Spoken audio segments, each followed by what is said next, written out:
Hello, All right, everyone. I'm guys. Peyton Fender. Oh. You did exactly the opposite of what you told me to do. I No, I loved said it. I was going to start. Oh, my bad, my bad.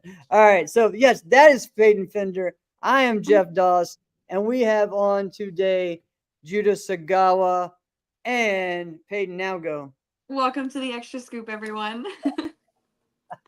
See, us only doing this once a month is it's hard. We don't get as much practice together, like Alex and I do all the time every week. So, Sometimes oh it man, works, sometimes it doesn't.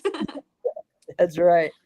All right, so as everyone is getting on, this is Extra Scoop. Make sure you guys let us know who is watching and say hey to Judah. We are excited to have him on.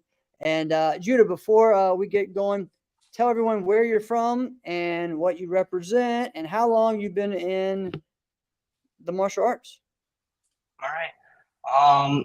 I'm Judah Sagawa. I'm from San Diego, California. I represent Team Freestyle, shirt I'm wearing. Um, for me, the school, it just means a lot to me. I mean, I come from it. My senseis are from there.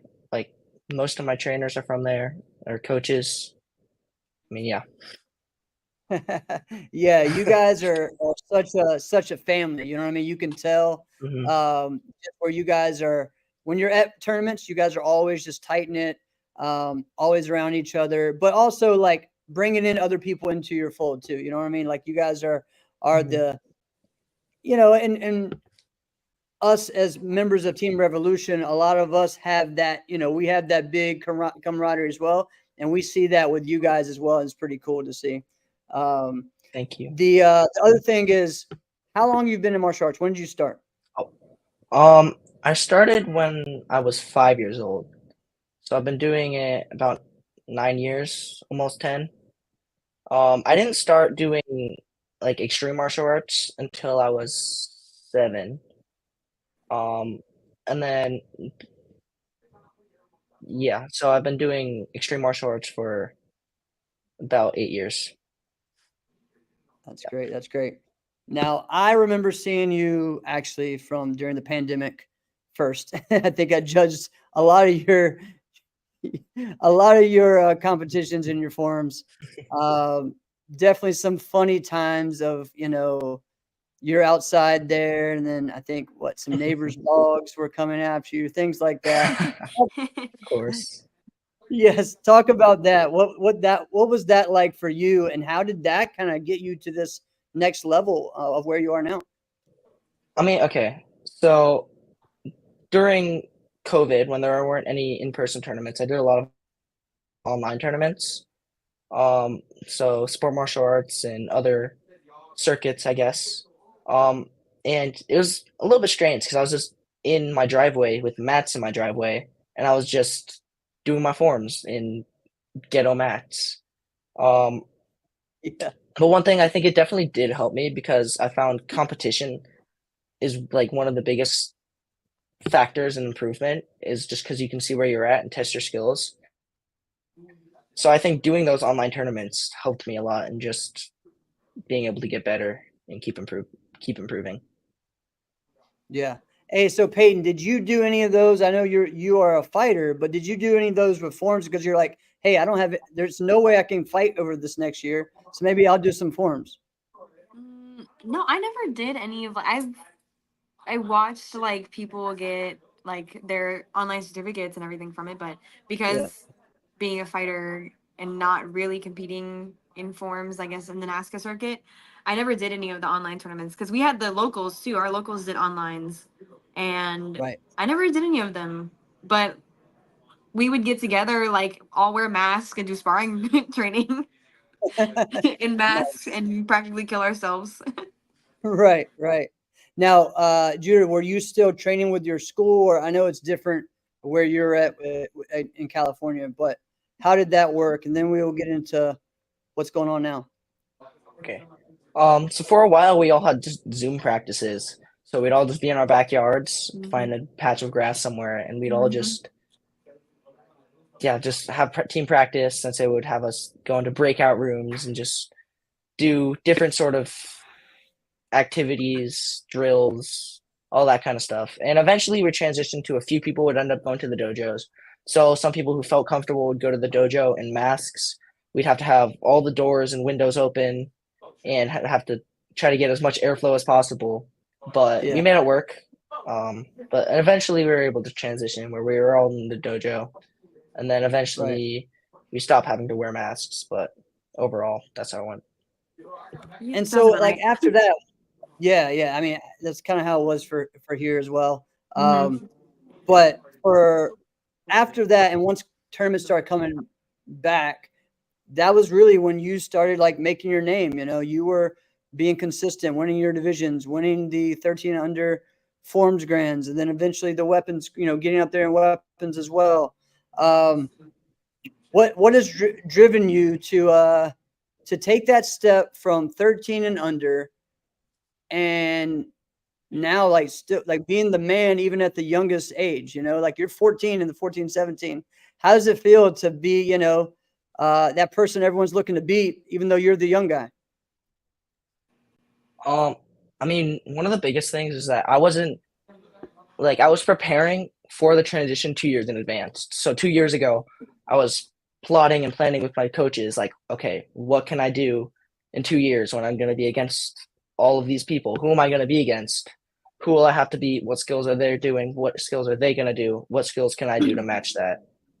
So the biggest thing was just preparing way ahead of time. Okay, that's awesome. That's great. Yeah, and that's that mindset you got to have, right? You can't just look at just year to year, even tournament to tournament. You know, you got to have that.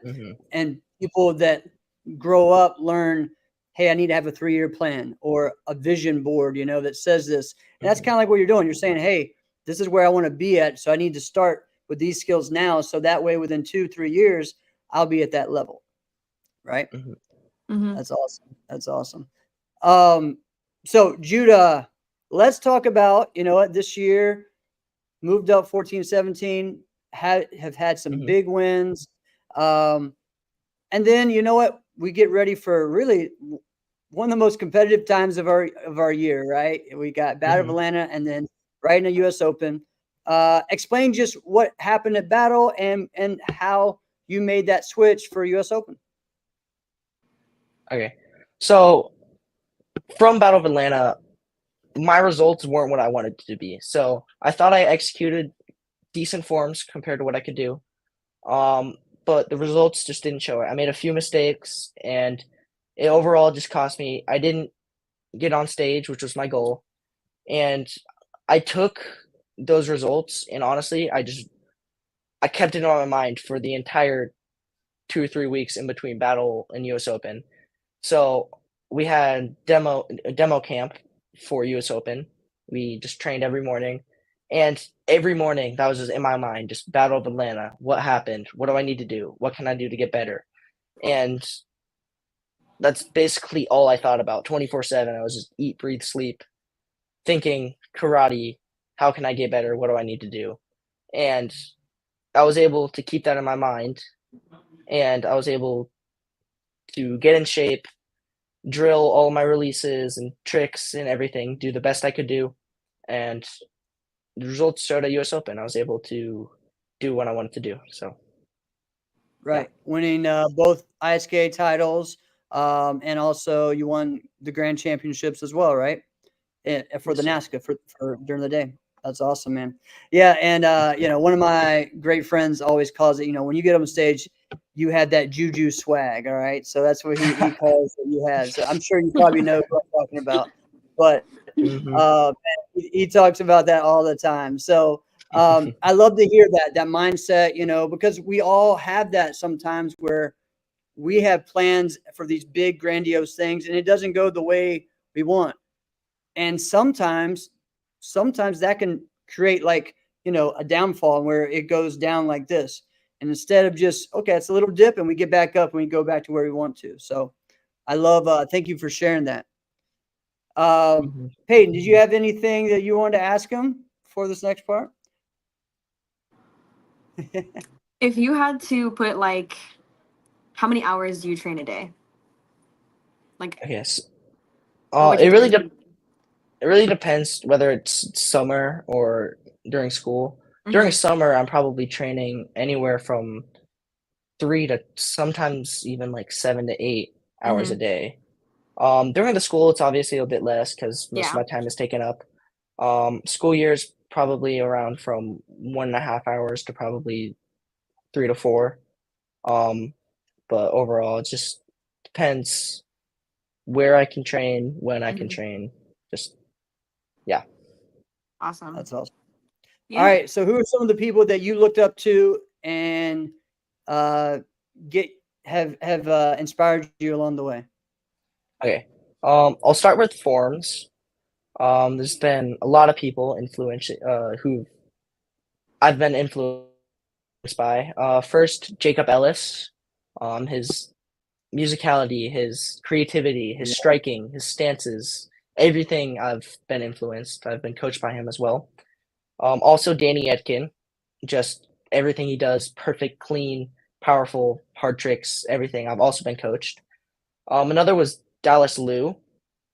I just my sensei just basically when I was probably 11, he told me that's what I want your striking to look like. If you guys don't know who Dallas Liu is, he was just insanely fast, just Yep. yeah, just Mhm. insanely fast. And he just told me that's Yes. what I want it to look like. So that's basically what I trained for. Another Jacob Pinto, just Mhm. the difficulty he was able to throw on the mat is insane. Same with Michael Guthrie. Right. Um, Kim Do as well. If you've seen his musicality, it's amazing. Like Yeah. if you don't know who Kim Do is, I'd make sure to go watch his musical forms. Um, and then I'll move on to weapons. Kamen Shoka, I trained with him. Uh, some people might not know who this is, but Caitlin Whaley, she was also on Team Freestyle. She Yes. was an insanely underrated competitor with sword. She was first to do 720 in competition with the sword. She did a ton of other manipulations, first ever. She was insanely fast, clean, powerful, and yeah, insanely underrated. Another, Johnny Liscar. The speed he had and creativity was unmatched. Um, Dawson Holt, stuff he does. I still don't understand what he It's does great. today, and it looks so cool. Yeah, It but does. It does. overall, yeah, there's been a lot of people who I've taken inspiration from. Mhm. Yeah, I watched a video of Dawson the other day, and you were like right there watching, and that's really cool. It's just hearing some of the people that you were talking about. Obviously, your instructor has had a big influence. Hey, watch these guys, Mhm. because a lot of people your age wouldn't know who's half those people were. So that's huge and important. And I think that's one of the reasons why we started the show with Inside Scoop, Alex and I, because we want to educate people about where everything came from, but also that you can grow by looking back as well, and taking some things that maybe are lost and bring it back to life. So that's awesome, man. That's awesome. All right, Judah. So what's next for you? What's the next couple events, and what are your goals for this rest of the year? All right, so in next week, I believe I have Capital Classics in Mhm. DC. I mean, overall, I just want to try to carry the success that I had at US Open into DC. Um, I want to hit all my forms. I want to hopefully place well and have the results I want. Goal is to make it on stage. After that, I'm doing this tournament in Las Vegas with the team. It's a different circuit. It's called the League, I believe, and the tournament is called the Yes. League Finals. And Okay. Awesome. I think that'll be a fun tournament to do. Good experience just to see different circuit and different rules and stuff. After that, I have just Amerikick and all the rest of the NASCAR tournaments to finish the season, and same goals for basically all of them. Yeah. We want to see you Yep. in the year on stage at Diamonds, and then Mhm. when's the next time? So you guys are doing your demo in at the league finals. Are you guys doing that Yes, sir. anywhere else at most of the tournaments this year? Or I know it's harder with. Um, mhm. I don't think we're gonna do anything else this year. Okay, But we'll be back next year strong. So awesome, awesome. Well, man, it's been great having you on, and I hope everyone go out and follow him on Instagram, Facebook, and see him at the next tournament. And again, guys, continue to share videos of this guy and be at that ring and watch him grow because every tournament he gets better and better. So Absolutely. Thank you so Awesome, much for man. having me. No problem, man. Keep up the great work, and we're all proud of you. So keep it up. Thank you. Awesome. So, Peyton, how have you been? You just finished working out, right? Training? Yes, we just finished training probably about 15-ish, 20 minutes ago, maybe. So it was good. Awesome. It's like my probably, I know it's my third time doing rounds since like after US Open, but I've been training drills and stuff like that for a little bit. Okay, that's good. That's good. Yeah, I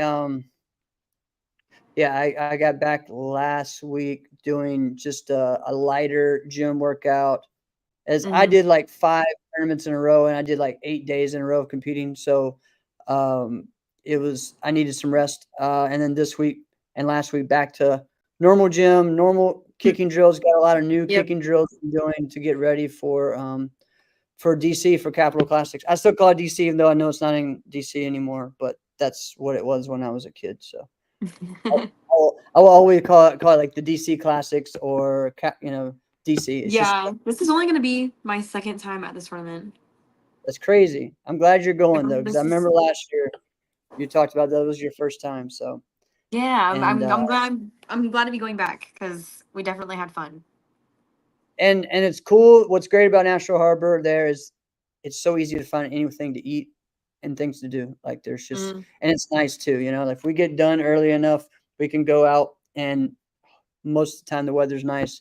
You can walk around and everywhere, and it's a pretty area. So We drove to the Washington Monument, the Lincoln Memorial at like 2:30 in the morning. Right. That's right. I remember you telling us that last year. That was awesome. Yep. It was so much fun. All right, guys. So we're gonna have a fun rest of the show discussing female fighting. Okay, we are gonna talk at the end of who we think the top female women fighters are currently in the world. All right, and then, but right now we're gonna do a fun fancy female fighting team selection. So this is how it's gonna happen. All In the right. world? So yeah, sorry, I didn't tell you in the world. Okay. No, you didn't tell me in the world. Now my brain is thinking again. Well, there's a couple people you can add in there that are definite. Oh right? yeah, 100%. Yeah. So, all right. So what we're gonna do, we've done this a few times over the years with Alex and I. So we're just gonna do 5 female fighters of all time in the world, wherever Martian And all land, wherever time? you want. Oh, All time. I told you this. I thought it was current. No, I thought it was current. No, current was the top 5 women's currently, but this is gonna be fun. Oh, well, now I have to really think. All right. So anyway, so this is what's happened. Ladies first. So I'm letting Peyton go first. Then I will go. But we will do like snake draft. So I'll get the second and third pick.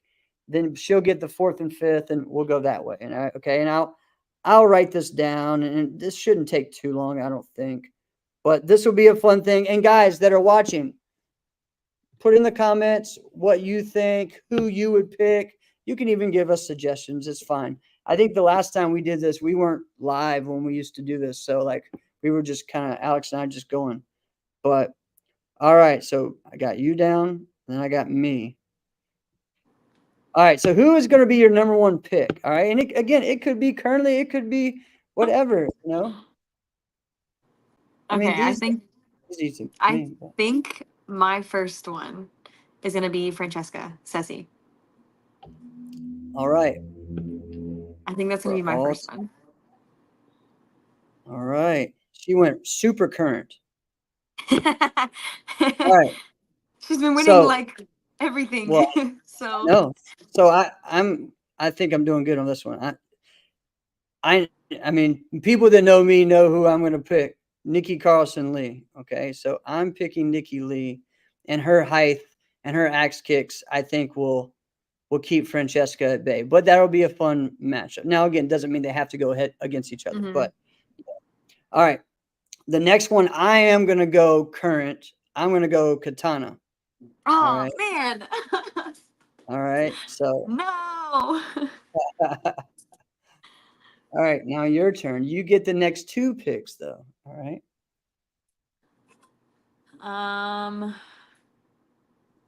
Shoot. Oh, okay. I'm gonna go from like when I was watching fighting as a junior. I'm gonna go Morgan.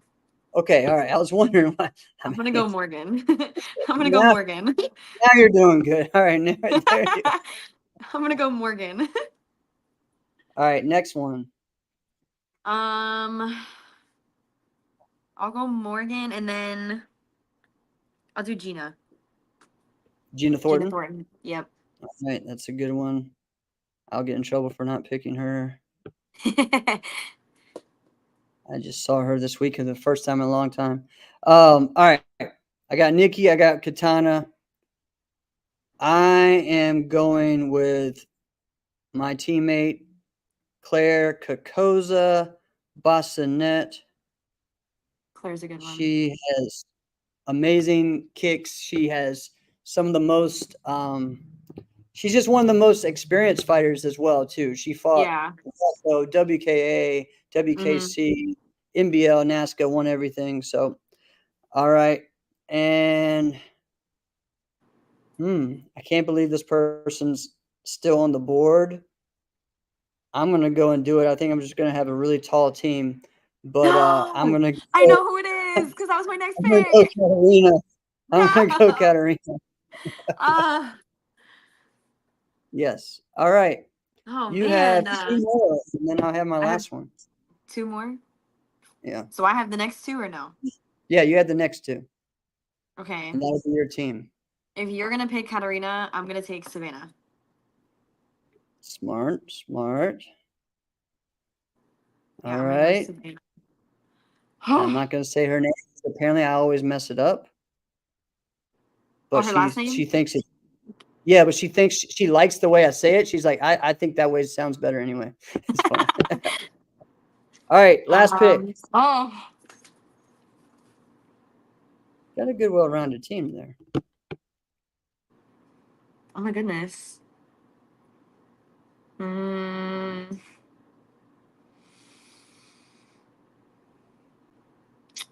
gonna go Regina. Okay. All right. Regina Thompson. That's a great one. All right. So for me, and normally they would be one of my top 2 picks, but I'm going Chelsea Nash. Chelsea Nash is a good one. Yeah. So, man, this sounds fun. All right. So we got, and see, again, I didn't even put in, Elisa, or any of them. And man, there's a lot of great ones in there, even there's like a lot of Evelyn. currents. Yeah, Evelyn. Yeah. A lot of currents. Yeah. Tina. Yes, Tina below. Yeah. So we're going to have fun talking about who we think our best are, So, all right. So, Peyton, you got Francesca, Morgan, Gina, Savannah Wilnolio, whatever, and Regina Thompson. All right. That's a great team right there. All right. I have Nikki Carson Lee, Katana Everett, Claire Kokoza, Katarina, and Chelsea Nash. So, man, that's you took that Kit Kat. like, I was gonna pick Kit Kat. Yeah, this is honestly this is gonna be, that would be an insane fight. Okay, honestly, I think that would be so cool. Yeah. So all right, guys. So you guys can pick who's watching, who you think, which team would win, or maybe even who you would like to see on each other. So because that's a lot of fun too. I want to see what their fantasy team would be. Oh yeah. Put it in the comments. I want to see what y'all's fantasy team would be. 5 women fighters of all time. Because again, I pick most of my favorites, but it's still, for me, someone who's very underrated is Tara Van Duzen. Also, you have Joyce. That's a great one as well. Joyce Blanco. You have, Silvana, is that how you say her name? Silvana's a good one. yes, Savannah. That is a good one. Yep. You have, as far as all time though, you have a lot of great fighters. So you got Christine Banner Rodriguez. You got Linda Dinley. We didn't even get into the 80s. We got Arlene Lemus. We got so many, that could have been in there. So Dottie White, she would have been a great for team fighting because if there's a person you need to kind of negate and get them out, she would bust them up and to make that happen. So go and check out all these names and watch them on YouTube, guys. All right. So last big thing is let's talk currently. Who are the top 5 women fighters currently? We just saw Francesca come over to the Vice City Classics or Vice City Nationals or Internationals, and one here, one there. While we've kind of seen this year, like we could probably both say who the top 2 females are in America right now easily. It's Katana and it's Katarina, right? That's just the way it is. They've been the most successful. And then after that, within the world, you would have to say Francesca has to be that person overseas in Europe. Francesca, Evelyn, Tina. Yeah, it's hard with Evelyn and Tina because Evelyn's been probably the best, right? Oh yeah. But Francesca's moved up, and Tina is making that leap as well. So really, those are your 5. But who would be that 5th? Or are you thinking of someone else that needs to be there? I mean, like thinking division wise, a lot of these divisions have gone in way different directions. Battle, Keely won the 140s, and at US Open, Spongy won the 140s, and at Battle, like Katusha won the 120s, and Jimena won in US Open. So it could really, it's bouncing back and forth with a lot of these divisions.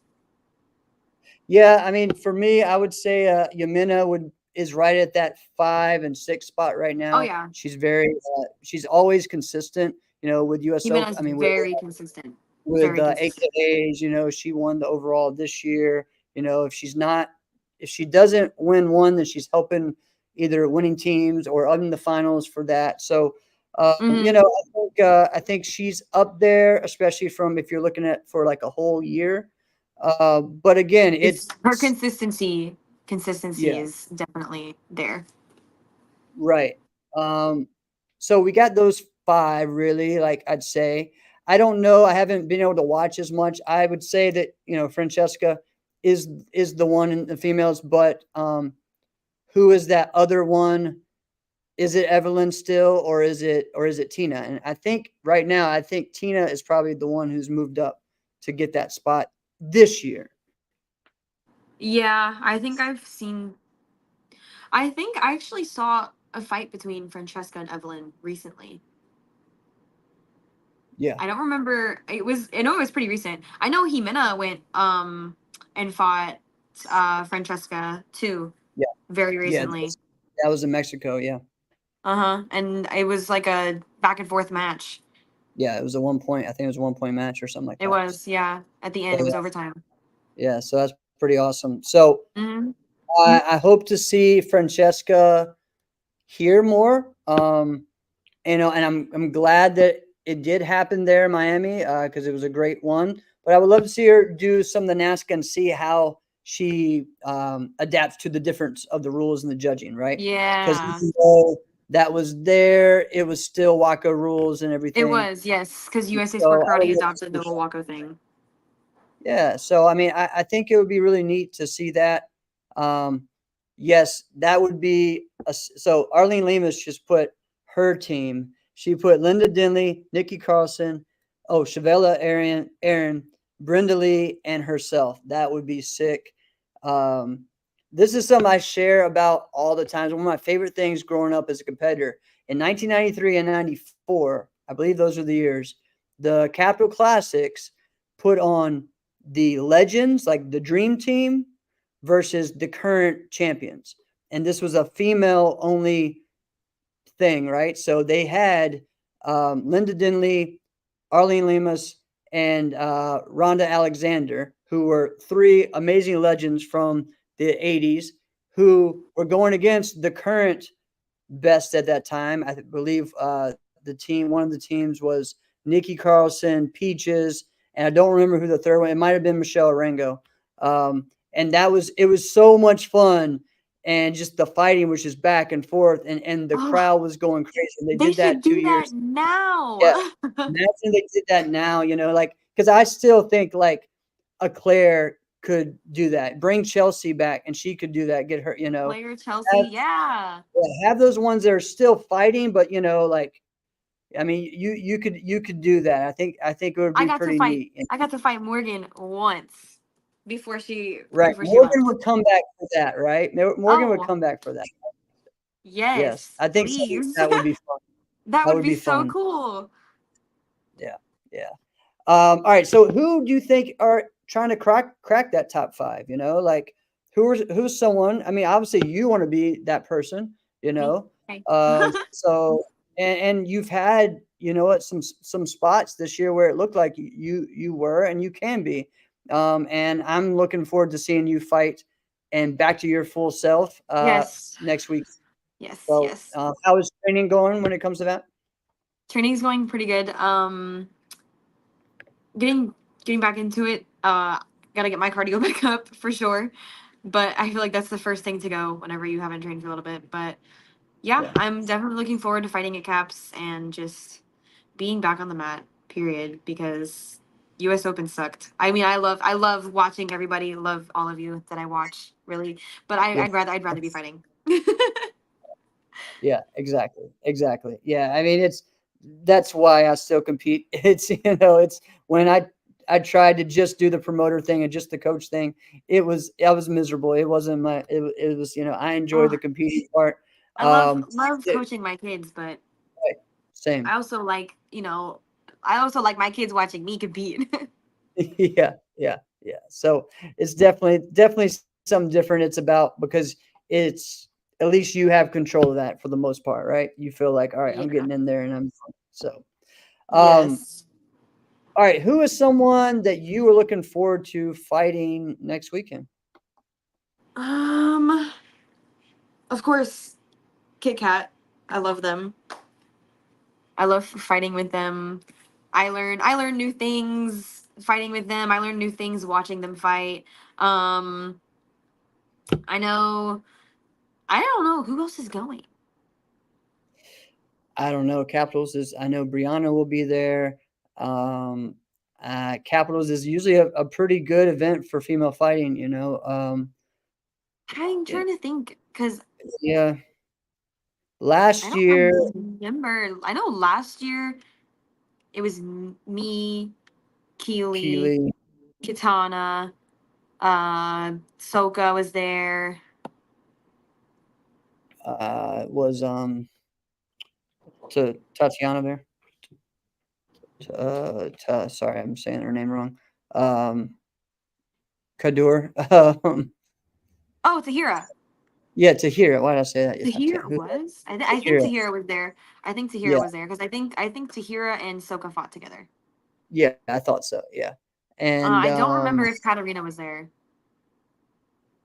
she was because it was the first Paul Mitchell event with Yes, their yes, new yes, team. yes. You're right. You're right. Yeah. Oh, yes, yeah. Okay, okay, yeah. I remember now. So yeah, so it's going to be fun. I'm looking forward to it. Um, hey Yamina, hello. Hope you're still watching. Saying hi. And there's a lot of legendary things that's happened in the past at this event. Hmm. So there is, and again, there's some legendary fighters that come out there, and I really hope that a lot of people get to meet them and talk to them. Linda Dinley comes out to this event a lot of times. Brenda Lee, who is Brenda Hun Lee, she is one of the best lightweight fighters of all time. I think she was runner up to Nikki like 5 times at the Diamonds, right? It was just like one of those things where it's just, and they grew up together at the same karate school. All right. People don't know that. All right. And so, and she's here, Nikki's here. And it was close so many times, but she dominated that lightweight side for years and years and years in the 90s. So, so yeah, so it's going to be great to see. Obviously, like Caitlin will be there fighting because that's her area. There's going to be a lot of great women fighters there. So, Are we doing Trad Challenge? I'm not Trad Challenge, Korean Challenge. So Yes. it wasn't on the registration when I signed up, and then today I looked, and it's on the schedule. So now it's on the registration. So That's one of my yeah, favorite new divisions to watch. I'm trying to decide if I'm going to do it or not. So watching everyone kick yeah above their head, I love it.